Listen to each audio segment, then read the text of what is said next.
Hello and welcome to this week's episode of The Graham Show. I'm the host, Graham Douglas, and I am beyond honored to have Mr. Bernie Telsey with me today. You have cast, as of last night... Oh, you counted? I counted your IMDb credit page, and you have, as of last night, you have cast 101 Broadway shows.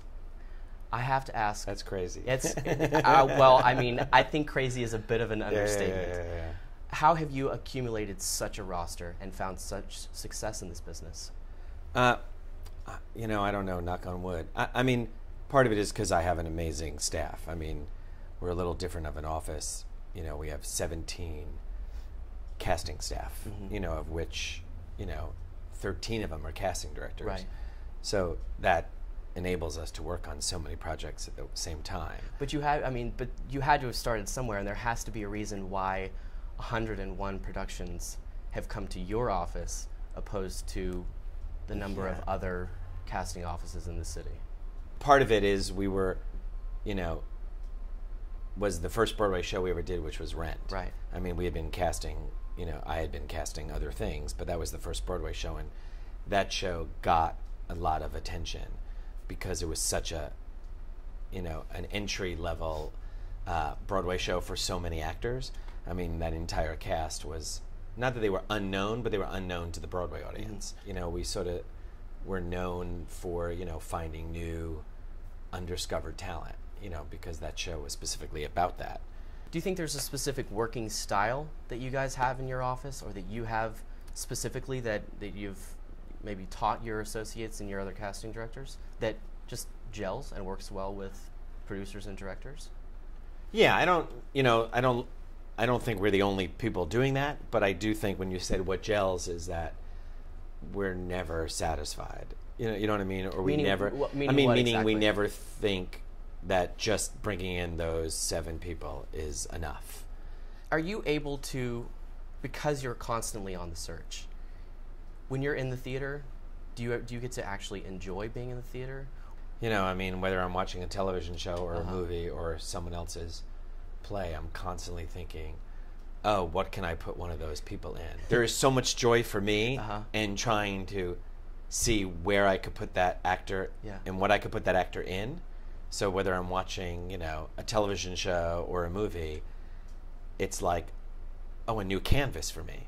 Something interesting I read that you have said is that the hardest thing about your job is finding new talent. I find that interesting that you would say such a thing in the world we live in today, which is where going to school for theater is so prevalent and so popular, and we have such a there's so much more access now. Yeah.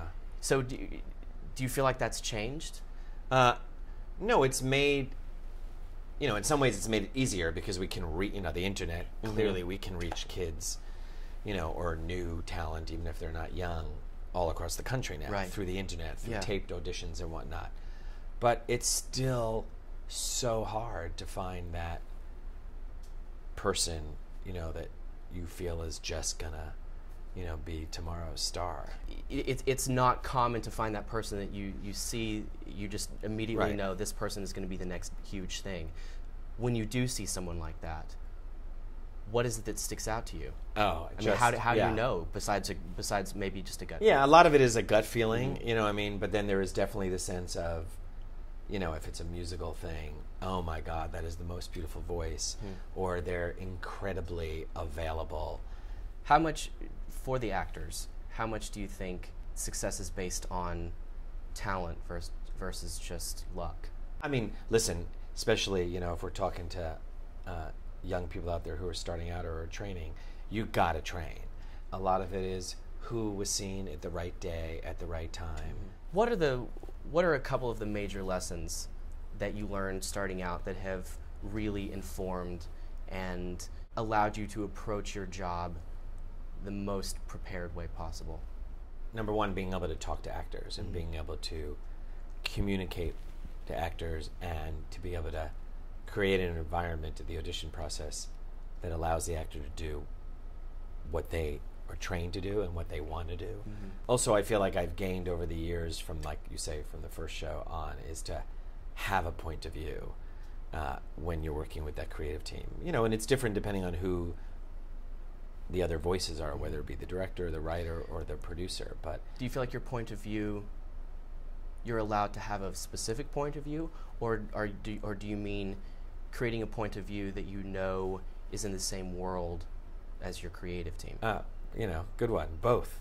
Okay. You know, I mean, and it changes. Yeah. You know what I mean? Because you have your own first, but then of course there's going to be actors that you're naturally drawn to and you think might be great. Right. But the and that is why they're team, hiring you. You know what I mean? But Sure. you always have to remember, and it's a constant, you know, you're constantly reminding yourself, we're there to serve their vision. Yeah. And it's also fun. I mean, that's the challenge. Right. You know what I mean? Especially when you're talking about, you know, actors who are, you know, who are bendable and changeable, and, you know, it's exciting, you know, just like sort of to be talking about it now, because it's like, but, you know, that goes to your other question of like, it's so much about luck and timing.